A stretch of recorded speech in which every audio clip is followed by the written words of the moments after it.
How you guys doing? You have some fun at the break, or? Yeah, I mean, relaxing, I think. Nice to get away and regroup a little bit, but definitely happy to be back. Yeah, soaking up the sun. It was good down in Yeah, Florida, right. so yeah, Cool. it's nice. Coach was saying, I asked him if he didn't think about hockey at all, or if he was thinking about stuff. He said he tried not to think about it at all. Was it the same for you guys? For me, yeah, I try to get away and focus on whatever else besides that, and then now you're back here, now you kind of turn the page back to hockey, but definitely it's good to get a mental break. As much as it's physical, I think mental is even more important for me. I think probably for a lot of guys, mental break's good.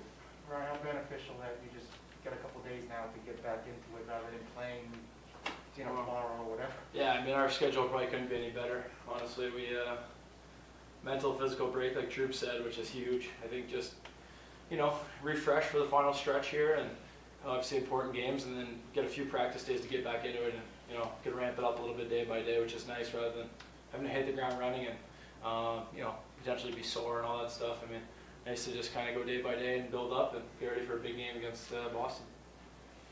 Do you realize, once the break hits, how tired or all the games you played, does that kind of catch up to you once you finally have a chance to catch your breath?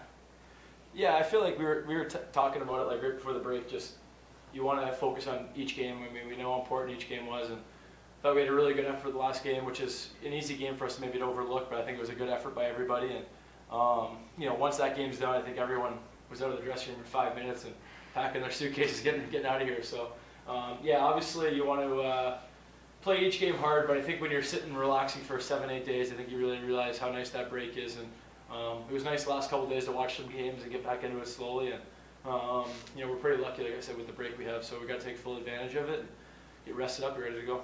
How much it's only one game, but winning that game, playing as well as you guys did especially the last two periods, how much does that change your mindset throughout the break? If you had gone out on a loss, would the break have been more difficult? I don't think so. I think you look, maybe for the first couple hours after, but I think after the body of work, we're pretty happy with how the season's gone, where we're sitting. I think at that point we hit a big break and kind of reflect on the first half of the season as a whole, not really the game you just played. But I don't think it really changed too much of the mindset going into break. Ryan, when you, through the course of the first half, if you want to call it that, the power play with Chris the way he's scoring right now, how does that change the philosophy and the mindset that you have on a power play when you know a guy is as hot as he has been? Yeah, I mean, the good thing for us is that guy that's hot is in front of the net. So I think, our struggles on the power play have come from being too much on the perimeter, or passing the puck too much, not shooting. But when that guy's hot in front of the net, obviously it's easier to funnel pucks there more, which is a good sign for us and for him, obviously, because he's so good at it. So obviously you want to always find the hot hand, and I think it's just it's a great thing that it's in front of the net, because like I said, some of our struggles do come when we don't put pucks there and we don't simplify. But having a body like that, even Foxy shooting more and Brad shooting more, and everyone just trying to get the puck to him, because good things happen down there, as we've seen this year. So it's obviously an emphasis for us, no doubt, and something he takes a lot of pride in. You see him working on it in practice every day. So it's not by fluke, and hopefully he's got a good second half. He had the first half, that'd be pretty special. Yeah, and you see him right there. He's tied atop the leaderboard for goals. It's not there yet at that point in the season, obviously, but if he stays there, does that become a point of emphasis to get this guy this trophy? I mean, everyone's always looking for the hot hand, I think more than anything. I don't think anyone's looking in the dressing room trying to think about the scoring race every night. But obviously it's Foxy's right up there too for the D scoring. I mean, there's a lot of guys that are having great years. So I mean, I think just to simplify is just get him the puck, right? He's doing good things. He knows where to do. I think we talked about this the other day, that he knows what he's good at, and he does it well. He doesn't overcomplicate his game. He keeps it simple with 5 or 6 great things he does, and he's really good at them. Probably some of the best in the league at a few of those categories. So find him. He knows where he's supposed to be, and he does a great job, and he executes. And Jacob, just to follow up a little bit on what you were saying about body of work. I imagine you guys are pleased with what you've done, but I mean, what are the things that you've done well? What are the things you still have to correct or tweak or make sure that goes the right way, do you think? Obviously the record, I think, we're pretty happy with that. If you were to tell us that at this point at the start of the year, we'd say it's pretty good. I think going forward, I mean, every team is kind of an easy answer, but everybody kind of strives for the consistency of playing the right way for 60 minutes and doing it game in, game out. Obviously, that's almost an impossible thing to do. I think every team will tell you that, but I think we could be a little bit better in that category. I think that would help us go a little bit further, just playing a more consistent game and just not having the bad start here, there, not having taken the period off, not having those little lulls in our game. I think that'll help us go a long ways. You know, coaches said, for either or both of you guys, coaches said he didn't have expectations, right? He's new to this, but you guys were here last year and the year before.